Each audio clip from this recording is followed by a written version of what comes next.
2023년 5월 1일이었습니다. 오후 3시에 초등부 친구들은 웃는데 서울 종로구 경운동이란 곳에 1000여 명의 아이들이 모였습니다. 그리고 어린이들을 내려다보지 마시고 쳐다보아 주십시오. 어린이에게 경어를 쓰되 늘 보드랍게 해주십시오라는 종이가 무려 10만 장이 넘게 서울거리에 뿌려졌습니다. 바로 제1회 어린이날 기념식이 있었던 날이었습니다. 소파 방정환 선생님은 어린이를 정성껏 보살피고 소중히 키운다면 이들이 나중에 커서 조국의 강복에 크게 이바지할 것이라는 믿음을 가지고 이 어린이날을 만들었습니다. 그전까지 아이라고 부르던 것을 어린이라고 높임말을 부를 것을 주장하며 이 어린이날을 만들었는데요. 그런데 요즘 어린이날은 어떻습니까? 저도 어릴 적에 그랬지만 대부분이 선물을 받는 것에 치우쳐 있습니다. 여러분, 성도님도 어리실 적에는 어린이날에 별로 의미가 없었겠지만 제가 어릴 적만 해도 초코파이 하나를 기다리면서 그 어린이날을 기다렸던 때가 있었는데, 제가 오늘 오전에 우리 아이들에게 어린이날 선물로 뭐를 기대하냐고 했을 때 이 세대의 흐름이 엄청나다는 걸 저도 나이가 얼마 안 됐지만 깨달았습니다. 문상이 뭔지 아세요? 문화상품권이라는 종이돈이 있습니다. 문화상품권, 닌텐도, 게임 패기어, 이런 선물의 변화가 엄청나게 있었습니다. 그래서 이제 5월 4일날 이 설교를 생각하면서 과연 이제 설교로도 선물을 줘야 될 것 같아서 과연 어떤 설교를 할까, 어떤 선물을 줄 수 있을까 많은 고민을 해봤습니다. 그런데 그 선물을 줌에 있어서 제가 아이들한테만 설교를 하면 되는데 제가 준비한 설교는 어른들이 절대적으로 필요한 설교입니다. 왜냐하면 실질적으로 아이를 키우시는 분들이 제가 아니라 집에 계신 부모님들이시고 또 우리 할머님들이시기 때문에 그렇습니다. 여기에 모인 아이들의 부모님이 우리 초등부 친구들의 부모님들이 다 계시면 좋겠지만 안타깝지만 다 계시진 않습니다. 하지만 제가 바라기는 오늘 모인 성도님들이 오늘 설교 가운데 우리 아이들에게 선물해 줄 수 있는 것이 무엇인지 함께 고민하고 생각할 수 있는 시간이 되었으면 좋겠습니다. 저희 2주 전부터 저희 초등부 선생님들과 함께 이제 성경 공부를 시작했습니다. 확신반 공부를 시작했는데 제가 예수님을 믿는 자와 안 믿는 자의 차이점이 무엇인가라는 질문으로 공부를 시작했습니다. 저희 거의 다 직장생활 하는 분들이 많다 보니까 대부분이 대답이 어땠냐면 예수를 믿는 사람들은 어떠한 잘못이라든가 실수에 대해서 화를 내면 있어서 좀 참고 또 화를 내리 있지만 한 단계 억누르는 모습, 책망할 것이 있지만 좀 더 생각하고 한 번씩 뒤로 물러서는 모습들이 많이 보인다는 것입니다. 외면적으로 그런 이제 보이는 모습들을 많이 말씀하시더라고요. 그런데 대답 중에 가장 저를 놀랬던 대답이 하나 있습니다. 예수를 믿는 사람과 안 믿는 사람의 차이가 없다는 것입니다. 이 대답은 저에게 아주 큰 충격을 줬습니다. 물론 여러 가지 의미로 해석할 수도 있겠지만 저는 이런 생각을 했습니다. 예수 믿는 사람들이 얼마나 주일에 믿는 모습과 평일의 모습이 얼마나 다르면 그런 대답이 나왔을까라는 생각을 했습니다. 그래서 이 대답이 제 머리를 떠나지 않고 설교 준비하는 내내 계속적으로 이 대답이 제 머릿속에 계속 남아 있었습니다. 주일마다 예수를 믿는다고 저희가 고백을 합니다. 그리고 하나님께 속한 사람이라고 저희는 생각을 하고 있습니다. 예배를 마치고 하지만 예배당을 나가는 순간부터 우리는 더 이상 하나님의 사람이 아닌 것 같습니다. 이런 성도가 많은 게 요즘 교회의 모습이 아닌가라는 생각을 조심스럽게 해봅니다. 더 안타까운 것은 남의 얘기할 게 아닙니다. 여러분 앞에 지금 설교하는 이 전도사라는 사람도 이름 끝에 전도사라는 세자가 붙었을 뿐이지 별반 나가서의 모습은 여러분들이 주일날 보는 모습과 많이 다르다는 것입니다. 그러니 남의 얘기할 건 없겠지만 부끄럽지만 저도 그런 크리스천 중에 하나라는 것입니다. 그런데 성경은 이런 사람들을 가리켜서 무리라고 표현을 합니다. 예수님께서 이 땅에 오신 이후로 30년간의 사역의 준비 기간을 마치시고 마태복음 4장에서 공생의 사역을 시작하십니다. 예수님께서 사역 초기에 의외로 많은 사람들이 예수님을 따르게 됩니다. 마태복음 4장 24에서 25절을 보게 되면 그의 소문이 온 수리아에 퍼진지라 사람들이 모든 앓는 자 곧 각종 병에 걸려서 고통당하는 자, 귀신 들린 자, 간질한 자, 중풍병자들을 데려오니 그들을 고치시더라. 갈릴리와 데가볼리와 예루살렘과 유대와 요단강 건너편에서 수많은 무리가 따르니라. 예수님의 소문을 듣고 여기저기서 많은 사람들이 몰려왔습니다. 그런데 재미있는 것은 이 성경은 몰려든 사람들을 두 갈래로 구분을 하고 있다는 것입니다. 바로 이어지는 마태복음 5장 1절을 보게 되면 이렇게 나와 있습니다. 예수께서 무리를 보시고 산에 올라가 앉으시니 제자들이 나온지라 라고 말하면서 무리와 제자를 이렇게 구분을 하고 있는 것입니다. 이런 분류는 누가복음에도 나옵니다. 누가복음 14장 25에서 27절을 다 같이 한번 읽도록 하겠습니다. 시작. 수많은 무리가 함께 갈새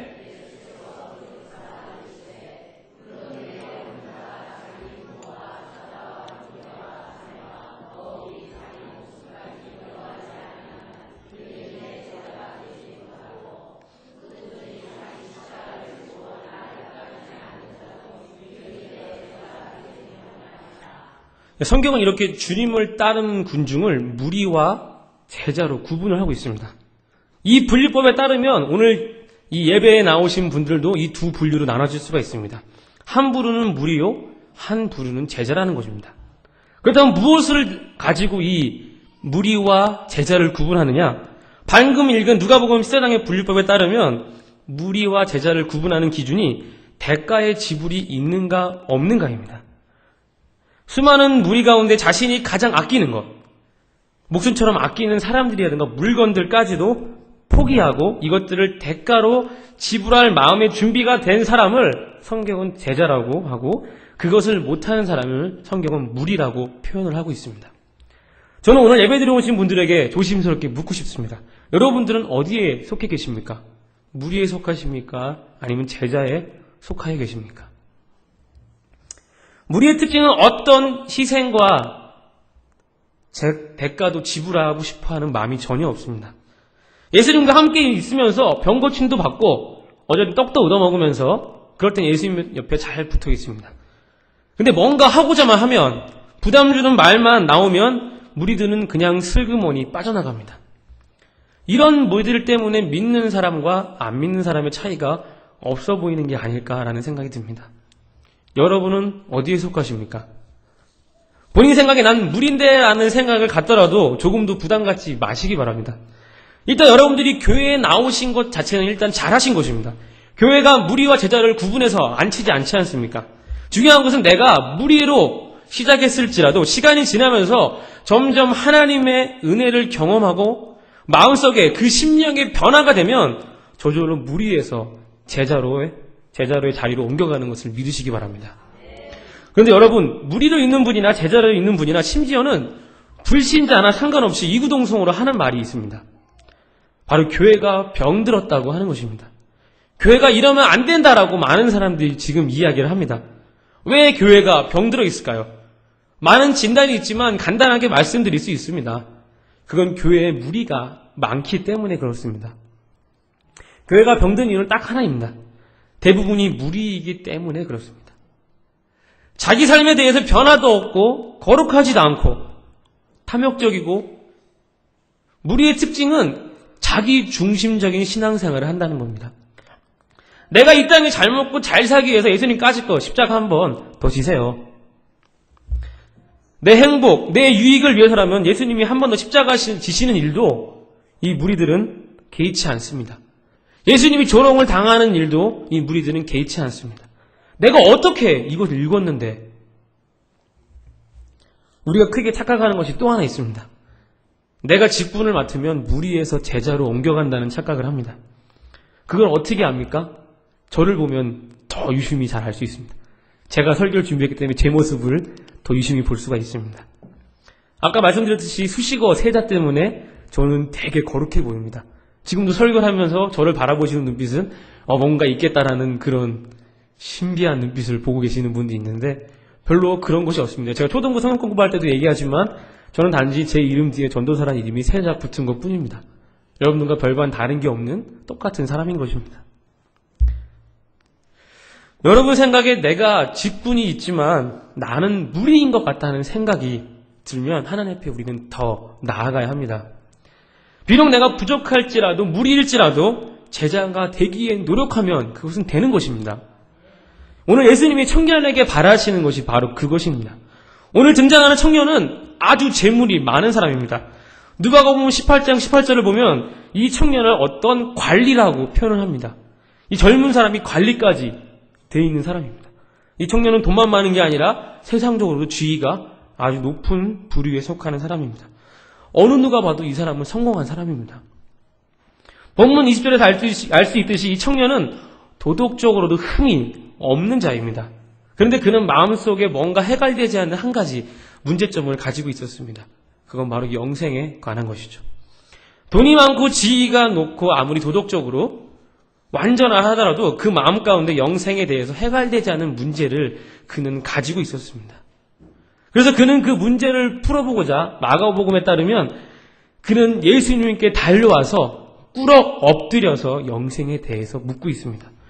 어찌 보면 이 청년의 모습은 아주 칭찬해 줄만 합니다. 그래도 영생에 대해 궁금증을 풀고자 예수님을 찾아왔잖아요. 그런데 이 청년에게 문제가 발생합니다. 첫 번째는 이 청년은 16절에서 내가 무슨 선한 일을 하여 영생을 얻으리까라는 질문을 합니다. 무슨 말일까요? 이 청년은 어떠한 행위를 통해서 자신이 구원을 받는 거라는 생각을 하고 있습니다.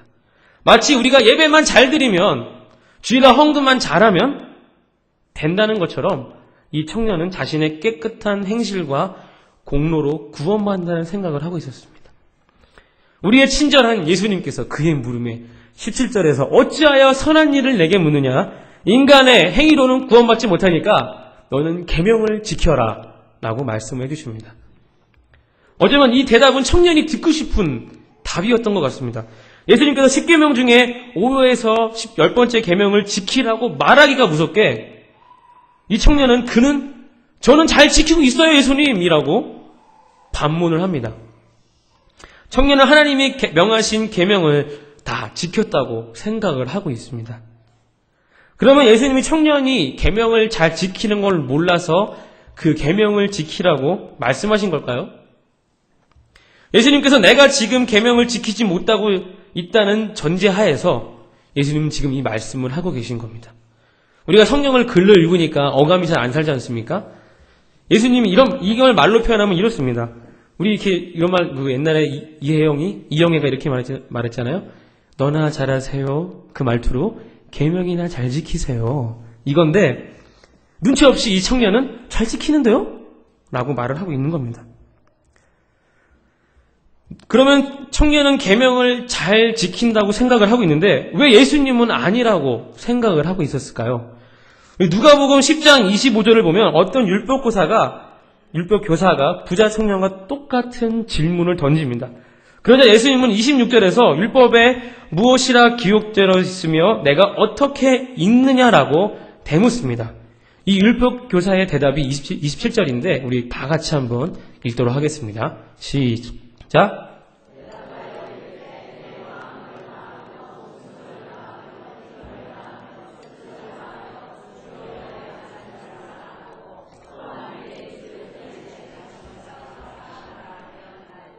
내 대답이 옳도다. 이를 행하라. 그러면 살리라. 하나님 사랑하는 일과 내 이웃을 사랑하는 일에 몰두하라는 것입니다. 그러면 여러분 이것에 반대되는 개념이 뭘까요? 하나님 안 사랑하는 것일까요? 그건 바로 자기 사랑이라는 것입니다. 이 청년은 지금 자기 사랑에 빠져 있습니다. 신앙생활은 열심인데 자기 생활에 기인한 열심임을 예수님께서 지금 지적해 주고 계시는 것입니다. 그러면서 그의 왜곡된 우선순위의 문제를 교정해 주고 계신 것입니다. 하지만 그는 예수님을 떠나가 버립니다. 영생에 관심이 없는 게 아니었지만 이것까지 포기하면서 영생을 얻고 싶은 마음이 그의 청년의 마음 가운데는 없다는 겁니다. 무엇을 보면 압니까? 22절을 보면 재물이 많음으로 근심하며 떠나가니라. 그런데 성경은 참 우리에게 너무나 친절합니다. 이와 반대되는 사람을 우리에게 알려주고 있습니다. 누굴까요? 누가복음 19장 8절에서 9절을 같이 읽도록 하겠습니다. 시작. 삭개오가 서서 주께 여짜오되 주여 보시옵소서 내 소유의 절반을 가난한 자들에게 주겠사오며 만일 누구의 것을 속여 빼앗은 일이 있으면 내 갑절이나 갚겠나이다. 예수께서 이르시되 오늘 구원이 이 집에 이르렀으니 이 사람도 아브라함의 자손임이로다. 아멘. 삭개오는 자신의 잘못된 우선순위를 바로 교정함으로 영생을 얻습니다. 성도 여러분, 예수님의 은혜를 경험한 사람은 왜곡된 우선순위를 바꾸는 것이 지극히 정상적입니다. 그렇다고 물질을 내놓는 것이 구원을 얻는 방법이라고 제가 말씀드린 게 아닙니다. 물질을 내놓는 것에 구원이 있는 것이 아니라 자신의 왜곡된 우선순위를 교정하는 것에서 그의 영생이 있다는 것입니다. 그러면 우리의 왜곡된 우선순위는 뭐가 있을까요? 요즘 제가 초등부를 담당하다 보니까 지금까지는 없었는데 드디어 한 명의 아이가 탄생했습니다. 학원 공부 때문에 예배를 안 나오는 아이가 지난주에 드디어 나왔습니다. 시험기간이 되면 아이들은 주일까지 포기해가며 공부를 하고 학원을 갑니다. 그리고 학원도 아이들의 성적을 올리고자 시도 때도 없이 보강을 해대기 시작합니다. 그러니 아이들이 시험기간만 되면 자연히 예배를 빠지고 교회가 아닌 학원으로 발길을 돌립니다. 언제부터인가 예배드리는 것이 하나님 만나는 것이 학원 공부보다 못해지는 시대가 되어버렸습니다. 이것이 비단 우리 아이들의 잘못일까요? 우리 어른들의 잘못도 저는 크다고 생각을 합니다. 먼저 부모님들은 이런 생각을 합니다. 다른 아이들에게 내 아이가 지쳐질까봐. 왜냐면 안 믿는 친구들은 주일에도 공부를 하니까. 혹여나 하는 마음에 너도 주일날 가서 공부를 해라 라는 말을 합니다. 또 두 번째 잘못은 학원에 있지 않을까 생각을 합니다. 자기네 학원에서 아이들이 성적이 오르면 프랜카드도 걸고 좋은 대학 가면 프랜카드도 많이 걸지 않습니까? 그 죽어라 공부시켜서 자기 학원에 또 이름을 날리고 싶어서 그런 행위를 하지 않을까 생각을 합니다. 주일날 온전히 예배드리고 공부하면 됩니다. 안 될까요? 될까요? 될까요? 안 될까요? 주일날 열심히 주일날 열심히 예배드리고 평일날 열심히 공부하면 남들보다 공부를 잘할까요? 못할까요? 잘할까요? 믿으십니까? 믿음대로 행하시기 바랍니다. 우리의 어머님들은 잘못된 관념을 가지고 계십니다. 내 아이가 주일날 혹시나 공부 안 하면 떨어진다는 생각을 합니다. 근데 우리 아이들이 진정으로 하나님께 예배를 올바로 드리고 예배를 사모하는 마음이 있다면 과연 하나님께서 그 아이를 이쁘게 바라보지 않을까라는 생각을 합니다. 믿음이 없는 모습이 아이들 앞에 나타나기 시작합니다. 바로 우리 부모님들의 모습을 통해서요. 야, 이놈의 새끼야, 가서 공부해. 예배만 드리고 빨리 와. 그냥 11시 예배 드리고 빨리 와. 보강이 생기면 자연스럽게 학원부터 갔다 와. 라고 하는 게 우리 믿는 부모님들의 모습이 돼가고 있습니다. 과연 그런 아이들이 나중에 컸을 때, 그 아이들이 부모가 돼서 아이를 낳았을 때, 그 아이가 과연 교회를 나올 수 있을까? 라는 질문을 던져보고 싶습니다. 당연히 학원 가야죠. 오늘 주님은 우리의 왜곡된 우선순위를 바꾸시기를 원하고 계십니다. 저희한테도 지금 잘못된 문제점이 하나 드러나기 시작했습니다. 한 달 전부터 제가 이상한 버릇이 생겼습니다. 1시간씩 공부를 하기 전 아침에 일어나서 수업 갔다 와서 점심 먹고 저녁 먹고 꽤 시간이 많죠. 거의 1시간씩 컴퓨터를 갖고 무슨 일을 하고 있습니다. 2주 전에 제 노트북을 팔면서 한 달 전부터 노트북을 사려고 계속 인터넷을 뒤지고 있습니다.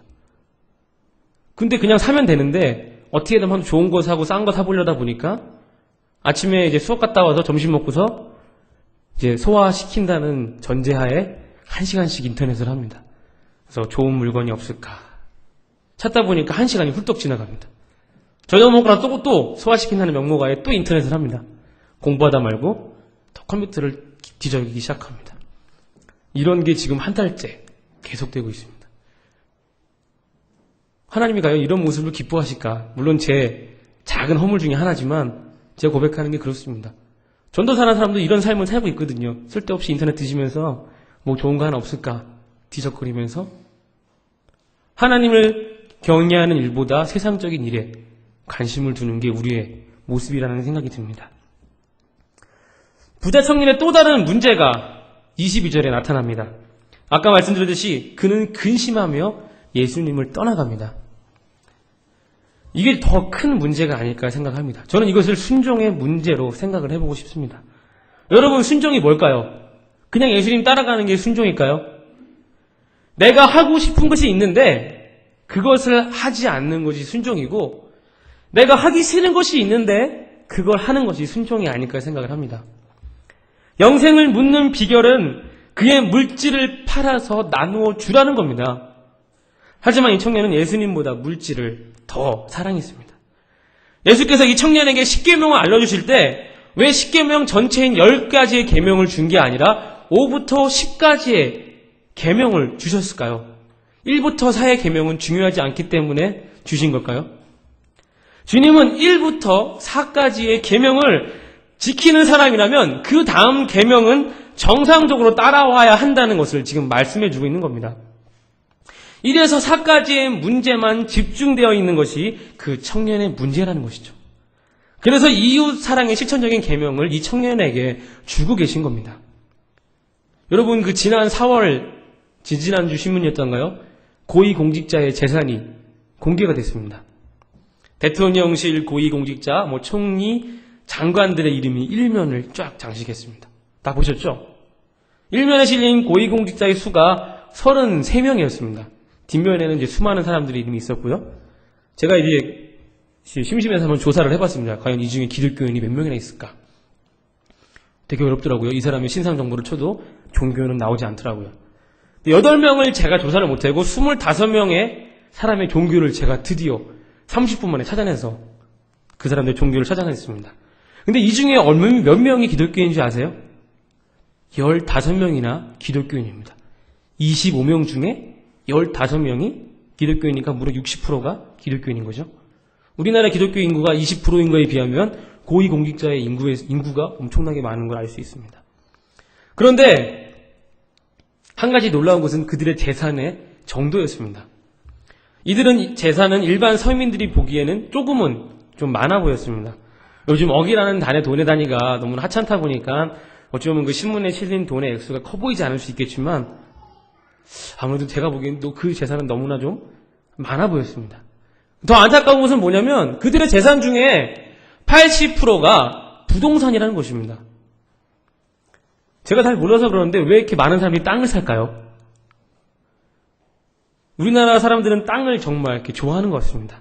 여러분도 땅을 좋아하셔서 땅을 많이 갖고 계신지 모르겠는데 부동산의 비율이 80%가 넘었습니다. 이들 중에는 현재 불법으로 부동산을 사들여서 재산을 증식한 게 걸려가지고 신문 보면 아시잖아요. 농토지를 다른 사람의 명의로 사가지고 불렸던 사람이 나오기 시작하고, 하여튼 이들이 임명받기 전부터 청문회에서 많은 도덕적인 걸림돌이 많이 생긴 거 여러분들이 많이 아실 거라 생각을 합니다. 그런데 그런 사람들의 종교가 제가 말씀드렸듯이 바로 기독교라는 것입니다.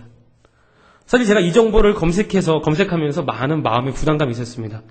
사실 제가 이 사람들의 종교 성향을 안 찾으면 이 대화를 하지 않으려고 했는데 다행히도 그 사람들의 종교 성향을 찾아서 제가 이 이야기를 하는데, 장관과 청와대 수석과 비서관들의 종교 성향에 기독교가 태반인 것을 보면서 저는 정말 가슴이 아팠습니다.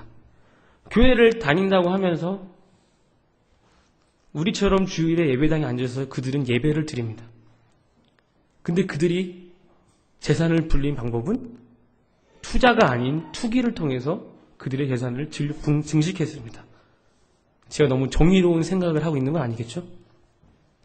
만약 신문지상에 그들의 종교까지 실렸다면 아마 기독교는 더 이상 세상에 나아갈 수 없는 종교가 되지 않을까 생각을 합니다. 겉으로는 사랑을 외치면서 뒤로는 자기 배 불리기에 급급한 것이 기독교 아니냐라는 비탄을 충분히 받을 수 있을 것 같습니다. 그래서 제가 특정 당을 뭐라 한다거나 그게 아니라 그들의 종교를 가지고 저는 얘기하고 있는 것입니다. 저도 재산이 좀 있습니다. 저도 통장에 돈이 좀 쌓여 있습니다. 총액을 따지면 마이너스인데 제가 이제 청약을 붓고 있거든요. 벌써 260이라는 돈이 3년 동안 차곡차곡 쌓였습니다.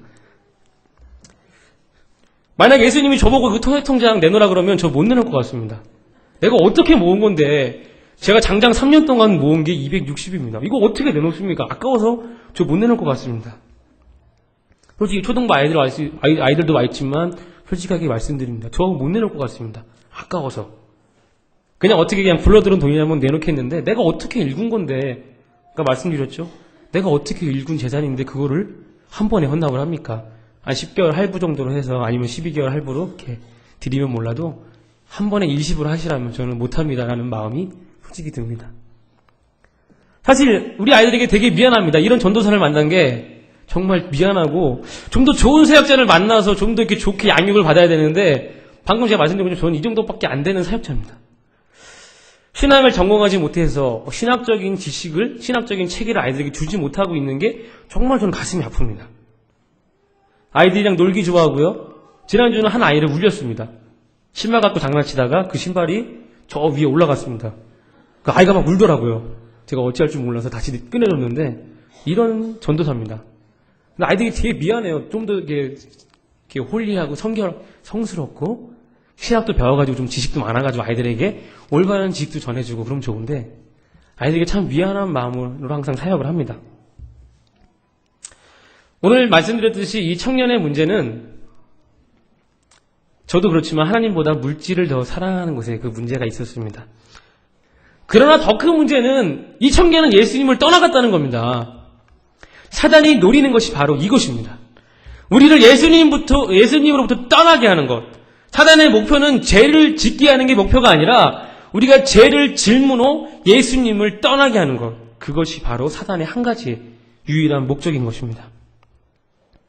그러면 우리는 어떻게 해야 할까요? 삭개오처럼 하면 우리는 어쩌면 제자가 될 수도 있습니다. 죄를 지었어도 그냥 예수님을 따라가시기 바랍니다. 예수님이 너 재산 처분하고 왔니라고 물으면 우리 잘하는 거 있잖아요. 그냥 입 딱 닫고서 그냥 묵묵부답으로 그냥 예수님 늘 따라가는 겁니다.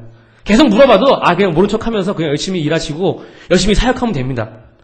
재산을 처분 못해도 말씀대로 못 살아도 끝까지 하나님을 붙잡아야 한다는 겁니다. 부족해도 일단 우리는 하나님께 붙어 있어야 한다는 겁니다. 내일은 우리 어린이날입니다. 우리 어른들은 어린이날을 위해서 어린이날을 만들어 놓고 아이들에게 선물을 줍니다. 여러분은 어떤 선물을 우리 아이들에게 주고 싶으십니까? 주일과 월요일과 일반 주중의 삶이 다른 것을 주고 싶으신가요? 아니면 주일의 삶이 일주일의 삶과 똑같은 걸 주고 싶으십니까? 우리 아이들 앞에 우리는 부끄럽지 않은 어린이 되어야 합니다. 하나님을 믿는다고 하면서 교회에서 기도할 때는 사랑을 외치면서 예배당을 나서면 내가 언제 그랬냐는 듯이 세상 사람들과 똑같이 살아가는 모습을 우리는 보이면 안 됩니다. 신앙과 삶이 일치된 모습을 우리는 아이들에게 보여줘야 합니다. 그래서 오늘 우리 아이들이 어른들을 위해서 먼저 하나의 선물을 준비했습니다. 우리 친구들 나와주시겠어요? 오늘 설교는 이 찬양을 들으면서 나와주세요. 오늘 설교는 이 찬양을 들으면서 함께 좀 기도했으면 좋겠습니다. 우리 그냥 제가 반강제적으로 시킨 건데요. 여러분 가사를 잘 들어보시면서 우리 아이들이 먼저 여러분들에게 선물을 드립니다. 예배자란 제목으로 찬양을 드리는데 우리 아이들의 고백 가운데 정말 하나님이 함께하고 또 여러분들이 함께했으면 좋겠습니다. 키보드 켜주시고요. 예. 가운데로 더 모아주시겠어요? 가운데로 아이들을 잡아주십시오. 차렷. 경례.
네, 계속해서 반주해 주시고 우리 이 시간 함께 기도했으면 좋겠습니다. 아이들이 찬양한 것처럼 아무도 없는 곳에서 우리가 예배하고 주님께 영광 돌리기 원합니다. 이 시간 우리 함께 기도하도록 하겠습니다. 기도하시겠습니다.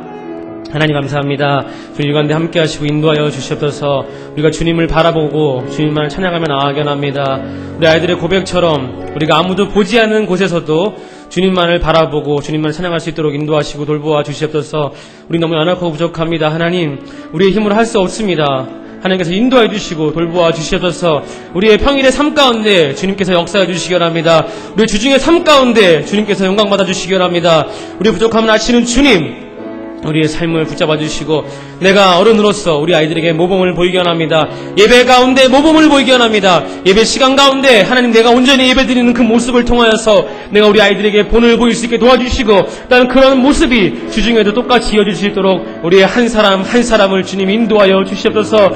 주님 너무나 부족합니다. 우리의 힘으로 할 수 없습니다. 하나님 친히 임하셔서 우리를 인도해 주시고 주님의 권능의 팔로 우리를 인도하여 주시옵소서. 주님께서 함께 하시지 않으면 우리는 넘어질 수밖에 없음을 우리가 매일매일 고백하게 하시고 우리가 하루하루 삶 가운데 주되심을 고백하는 주님을 인정하는 주님께 고백하는 삶을 할 수 있도록 우리 한 사람 한 사람을 인도하여 주시옵소서. 주님 감사합니다. 우리에게 주님에게 한 말씀을 허락하여 주시고 또는 주님에게 한 말씀대로 따라갈 수 있는 삶을 힘을 허락하신 것을 너무나 감사드립니다. 하나님 우리가 바라는 것은 우리의 삶이 우리의 신앙이 항상 일치하기 원합니다.